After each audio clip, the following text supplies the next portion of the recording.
Right guys, I'm going to show you here how I pack for a 24-hour winter expedition. So, got a 50 litre pack, low alpine, and everything that is contained within this today for the full 24 hours is around 15 kilos in weight. So this is put together, a method that I've used with a combination of military expeditions and exercises crossed with some mountain leader training. So this is a bit of a hybrid of military and mountain leader training. It's not ultralight, so for you guys who like to cut back on everything, this video is probably not for you. However, it's not ridiculously heavy either. So let's take a look in the pack. So first of all, on the sides we have a sleeping mat. It's just a bog standard self-inflating sleeping mat. Gives you some insulation from the floor, which is needed, just particularly when you are going to be going out in snowy weather. This is not the best one, to be honest. You can get them much better, much lighter than this. This is quite a cheap version, but it does the job it's intended to do. And then on the opposite side I have the tent itself, which this tent is a 2-man semi-geodastic 3 seasons tent. It's a Marmot Tungsten 2P, which I had imported from the States. This is very similar to the MSR Hubba Hubba. However, I managed to get it around £150 cheaper. The downside of getting something imported is obviously if you need to return something, then you're going to incur the cost of that. But that's a 2-man tent, semi-geodasic, which means it's stable for mountain conditions. It also weighs in at just over 2 kilos. So for a 2-man tent with 2 porches, it's a fairly good option. You can also take this in the fast and light, which is just the outer hard shell, or you can take it with just the netting. Obviously we're going to be going out here in December, so I'll be using both of those. Okay, so map and compass, would always advocate taking map and compass. Lots of people now are starting to use mobile phones and digital technology, which has the uses, but you should always know how to use a map and a compass to back it up. Again, specifically if you're going to be going out for 24 hours, your phone battery will drain, your digital devices will drain, and something people don't realise, when it gets really cold as well, that will halve the life of your battery. So you should always be taking map and compass and know how to use them. My preference is the 1 to 25,000 OS. They have enough detail in there, and again I'm using a silver compass. In the top, so I always like to have things that I need to hand rather than having to empty. So if you're walking up the mountains and you want to grab something that you need for the walk itself before you get to camp, then I don't like to be emptying my bag every time we stop. So I have a little system. So in the top flap I have gloves and hat, so if my hands get cold and I need to stop there to hand. Again, likewise, I have some waterproof walking trousers. I don't like these. I find them quite cumbersome. I think they cause you to sweat out. I'm not a fan of waterproof walking trousers. However, if you are going to be walking in the winter, it's likely that if it rains and in the wind chill, your trousers will freeze. So they do come into their own for freezing wet weather. And then I've also got underneath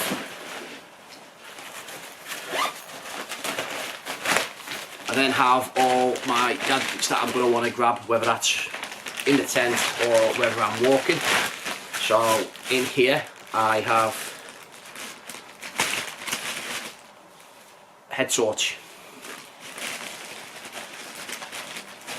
a spare head torch. So again, you do not want to be out in the mountains overnight or any of our wild places without light.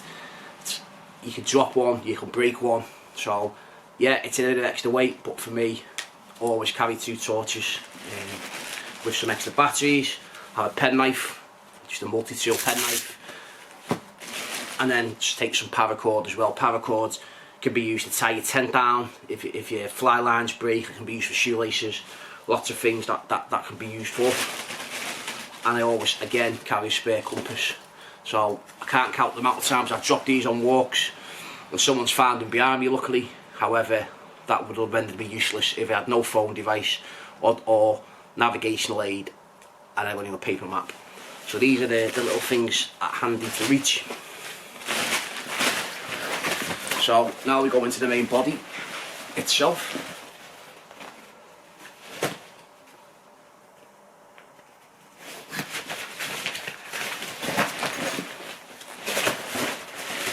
And you'll notice here that the first thing you see is a dry sack. So again, it'll become apparent as I repack, but I use a 2-tier dry system. So everything is within a dry bag, which is it's around a 60 litre, so 10 litres more than the bag, which means I can get everything in there and tied. Again, it's important that I'm keeping everything dry for the trip. You don't want to be getting to camp and finding out all of your gear is wet or your food is saturated. Again, this pack is packed, so this could be thrown into a stream, used as a buoyancy aid, come out the other side, everything the way this is packed will still be bone dry inside. So on the top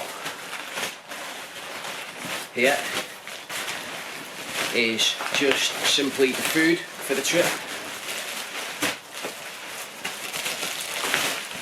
So just put that in a normal caviar bag, and what I'm carrying in here is a OEX, which is Go Outdoors' own make of Jetboil. These things are worth investing in. You pay, they're not the cheapest, but with this kind of cooking system, with the windshield, this will boil 500 millilitres, so half a litre of water in 100 seconds, a litre in 3 minutes. The benefit of that is, rather than having to carry lots of water with you on the trip, I'll carry around 2 litres. I will then collect water from a natural spring, boil it in 3 minutes and replenish my water. Before I had one of these, I was carrying up to 4 to 5 litres of water on an expedition trip, which you can appreciate is a kilo per litre. So these things do come into their own. So this is an OEX, which is Go Outdoors' own make. You can get the Out Kit and Out Copying them, and then Jetboil are the original make, but they all do, ranging from around 80 to 120 pounds, depending on if you can get one in the sale. These are slightly cheaper, being Go Outdoors' own make, but it's well worth investing in. And then personally, I just carry wet food. So these are boil in a bag meals. What I tend to do with this stove system is the gas connects onto the bottom. Fill this with water. You put the pouches in and boil the pouches in the water. That heats the food inside, and then you can use the water that's left then for hot drinks, hot chocolate, coffee, tea, whatever it is you want to use. These things, not to everyone's liking. You can certainly make better food if you carry all ingredients. However, it means you're carrying more bulk for me. You're carrying lots of ingredients. Then you've got to wash your pans. The benefit of these, they go straight into the stove, boiled, rip the top off. Use a racing spoon. So take a spoon, eat it out the pack, screw the pack up, put it back in your rubbish bag, and you have no washing to do, no ingredients falling around your bag. So they are efficient, but it's not to everyone's taste. Some people might prefer to take a lot more food and start cooking, and that's fine. As I said, for me though, this just is a little bit lighter, a little bit more efficient, with sacrificing some taste. The breakfast itself, you can see 600 calories, and then I have some chilli and rice and sticky toffee pudding. I haven't got packed anything else in a minute, but normally then I take nuts, cereal bars, chocolate bars, and anything else that you want to add into that. But 3 of those, an evening meal, a pudding and a breakfast. For hot meals with some sandwiches, cereal bars, etc. for snacking along the day is more than enough for 24 hours. And as I said, a spoon, otherwise called a racing spoon in the army.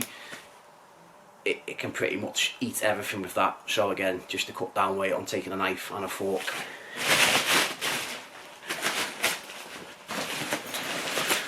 And then inside I have a second dry bag. This one is around a 20 litre.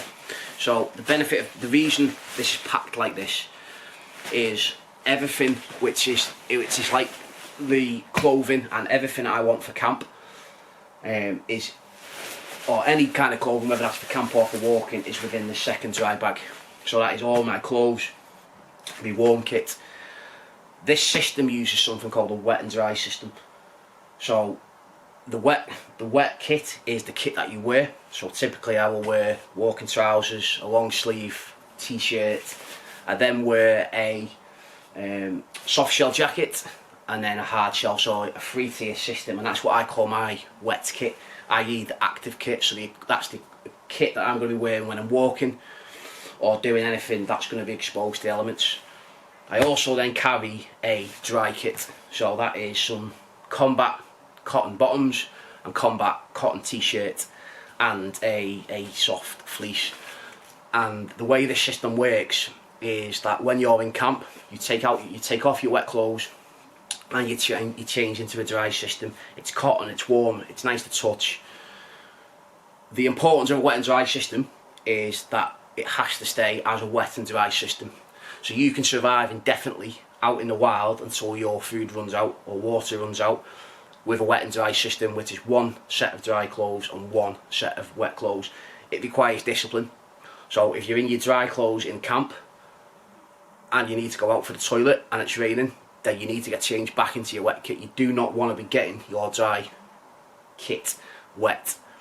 You can cycle like this indefinitely. So if you was out on an expedition and you found yourself stranded, as long as you can get into dry clothing and you can get your shelter up, then that should be more than enough for you to survive indefinitely. So again, if you want to go lightweight, some people will just wear the clothes they've got. I like the system. I could fall through a tarn, into a lake, whatever you want to call them, get out, and with this system in 10 minutes I can have a shelter up and I can be in dry kit and I can be getting myself warm. I can stay there until my wet kit dries off or help arrives. So this inner dry sack is where I'll keep, again, just to reiterate, is all of my my dry clothes. It also has an efficiency use as well. So again, I said, when you're at camp, if it's windy, you don't want to be unpacking your bag all of the time to get a pair of gloves and everything's out all over the place. Gust of wind comes, all of your kit's gone. So this second dry bag actually has an efficiency use. So if I want to get to my sleeping bag or my the non-clothing items, I can simply rip this out of the bag.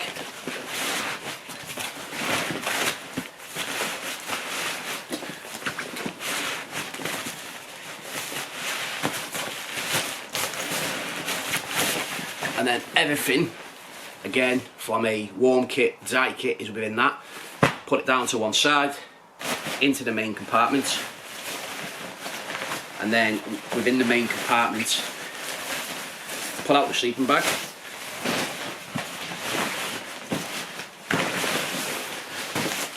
Stick that back away. And again, it means you've only got 2 items out. You've got everything for the camp and warm in one bag. De-kit what you need, that goes straight back in.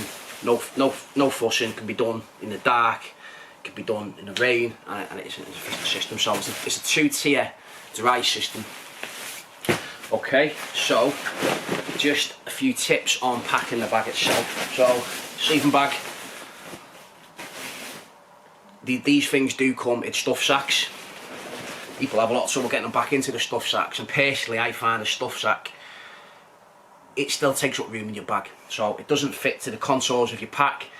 You push that in, and then you've got volume around the sides of the stuff sack that's just wasted. So personally, I don't like that. And again, this is no military trick, so I always have a bivvy bag on the sleeping bag. So again, if this thing's been taken out outside of the tent, you can throw this on the floor. The bivvy bag will protect it from getting wet. If you want to sit outside, you know, in the summer or the spring, or even in the winter, and you want to get in your sleeping bag again, you can put this out onto the ground outside of the tent and sit in that to get some extra warmth, and it just stops the rain or the moisture from the ground getting your sleeping bag wet. So to pack, sleeping bag goes into the bivy bag. And a little trick is you get hold of the end, spin the bag, and you can see that it takes all of the air out of the bag, and then it makes it kind of like this long sausage shape, which can be just simply rammed back in to the first dry bag.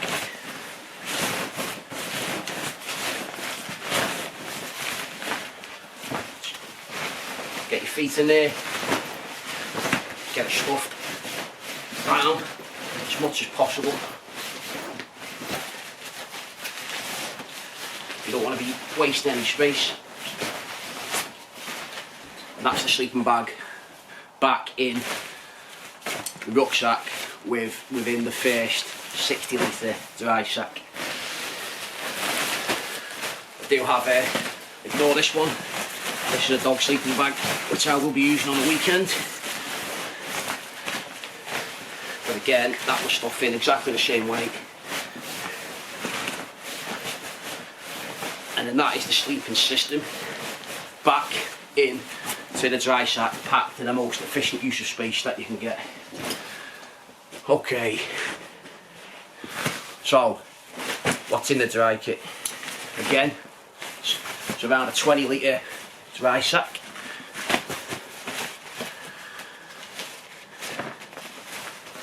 In here I've got some spikes, just we're going out to forecast snow this weekend, not going anywhere particularly technical, so in this instance the spikes should be fine.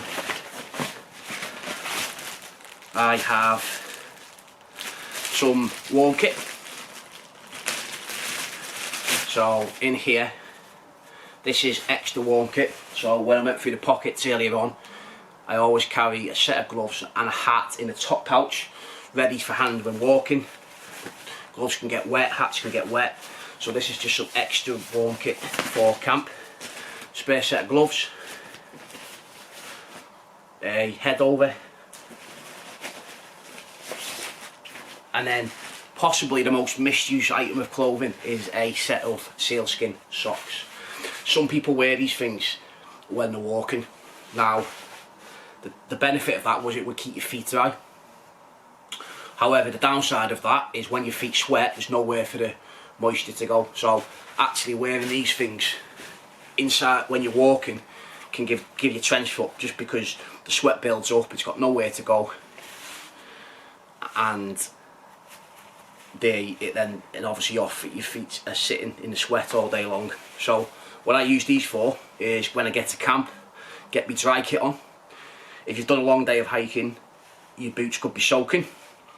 So rather than carry a second pair of trainers or camp shoes, I will simply put these on in camp and then dry your feet off, put these on, put your feet back into the boots. It means your feet stay dry whilst wearing your wet boots. I have a waterproof coat, so typically I run warm, so as I said, when I start walking I'll have similar to what I'm wearing now, so walking trousers, a longer sleeved sports top, and then I'll have the soft shell, and that's typically, even when I'm walking in the winter in the UK, that is normally sufficient for what I need. But obviously if it starts to rain or you get biting wind, then a good waterproof coat. Have a micro fleece, so again when I get into the camp I will change into the dry clothing, which I'll show you now. So it's just simply an old pair of army style combat bottoms with a cotton t-shirt. Cotton is not advised for walking. The sweat will stay on it, it doesn't evaporate the sweat, and it keeps you cold and it becomes quite uncomfortable. However, when you're in camp, there's nothing better at the end of the day than getting out of your wet gear and putting on some dry cotton clothing. I will then put the micro fleece over the top of that, with my extra warm kit, which is the head, you know, the hats and the gloves. And again, if that's too cold for camp, I can then put back on the soft shell and the hard shell if needed. And last but not least, medical kit. So again, if you're going to be out for any length of time, it's always worth carrying a medical kit. I carry, always carry plasters, bandages, etc., painkillers, sun cream, depends on where you are in the world and what the season is. But again, so again, just to repack it all back up, we have the rucksack at the minute with a 60 litre dry sack inside, and we've just stuffed back in the sleeping system, so the sleeping bags are back in there. Next will be to put back in the dry kit, or the clothing dry bag, sticking in the emergency first aid kit, the camp fleece and dry kit. So again, we're packing up in the morning here in this instance.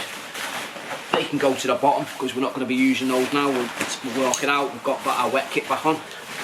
And again, similar to the sleeping bag, just keep using your feet to stuff all the clothing as efficiently as possible into the sack. We'll repack the extra warm kit. So again, the gloves, the sealskin socks, and a head over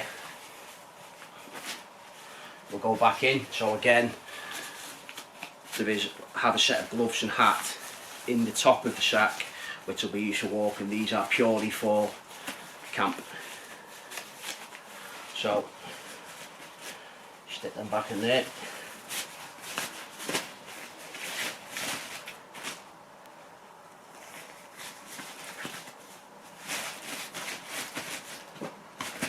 One of the things I haven't mentioned is you will have noticed that all of the individual clothing inside the dry clothing bag are in these freezer bags. You can get these from any supermarket. Get a large freezer bag, and it just gives an added level of waterproof and protection to your clothing. There's actually another benefit to these that people don't think about. So it's all well and good having a waterproof sack liner and then a second canoe bag again for the kit. However, one of these items is a jacket, a waterproof jacket. So if it's been raining and you no longer want to carry this or wear this because you're starting to sweat and piss it, you want to get this off, you want to put it back into your sack. A waterproof sack will keep water in as much as it will keep it out. So what you don't want to be doing is putting a wet item of clothing back into the dry bag. All you're going to do is saturate the rest of your clothes. So the benefit of this system is you can put your wet kit back in this freezer bag, the moisture stays in there, and then when you put that back in,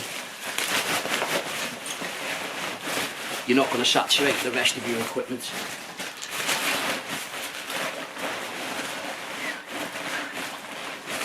Okay, the spikes will go back in there. Again, may or may not need those this weekend.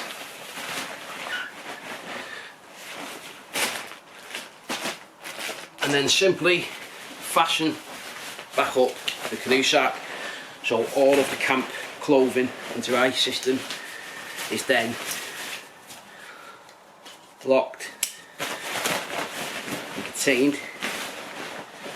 Next, obviously if you're walking out in the morning, you'll just have a bag of rubbish. But the first time you're packing, I'll have all of me food just in an ordinary pack, along with the cooking system.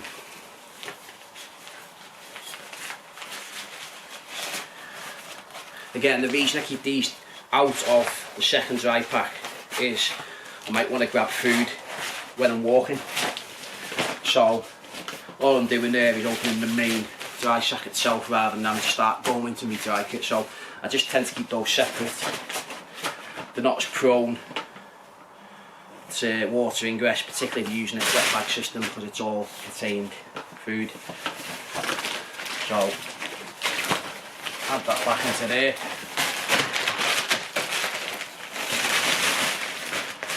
As I said, that would also have my extra food in there as well, crisps, chocolate bars, whatever you need. Fill that up, and then put that back into the main stuff sack now, or the main dry sack. Try and distribute the food so it's as efficient as possible in a pack. Try and avoid sacks, it's just wasted space. Not always possible with bulky items. Okay, so that's the food system, and that's the main content back in. Roll that up, connect that back, zip up the bag.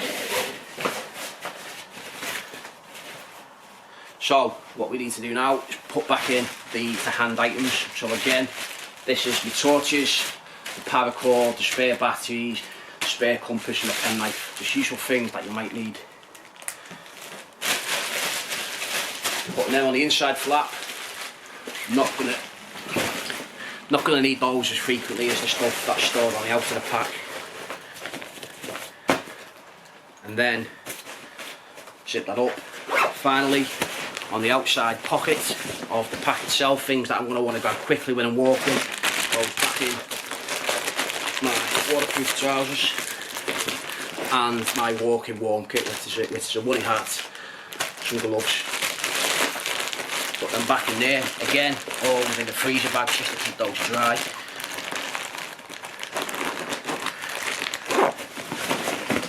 Okay, close that lid back up. And then you would just simply reattach the tent and the roll mat to the sides of the pack, and that's as quick and as simple as that needs to be. As I said, not the lightest. If you're a super ultra lightweight walker, then you probably be dropping things like the spares. You might not be carrying dry kit. This comes in at 15 kilos, and that's including, there's a dog sleeping bag in this. So 15 kilos, that system I'm confident could keep me alive for as long as I've got food and water. As I said, you rotate between your dry and your wet kit, so it's a good practical pack. We're going out for 24 hours in the winter. Personally, you can look to strip down the amount of kit you carry, and obviously that's a benefit on your joints and it's more efficient to walk. I'd rather build up the strength a little bit more to carry some of the items that I might not need, but in the event of emergency, I'm not lying in a puddle or a tarn with a broken leg in the middle of nowhere with no phone signal, thinking I wish I had some warm clothing, I wish I had some dry clothing. 15 kilos, people do it a lot heavier. This is all you need. This will allow you to survive indefinitely while you have food and water, because you've got dry kit and shelter and extra warm kit, and it comes in at 15 kilos all in, with some additional items in here for the dog. So I said that's the way I pack. That is what I would advise. It's a good balance, as I said, of 10 years of military experience, 6 of those within the infantry. So this is predominantly a military packing system. However, it is rationalised down somewhat from some of the more recent mountain leading training that I've had. So I find this a bit of a balance. I don't find 15 kilos to be overbearing, and you have the confidence to know that you are prepared for any scenario. Obviously, if you're going for longer, you might need to take a bit more food. 50 kilo pack, again, I see lots of people taking larger. That's enough for me.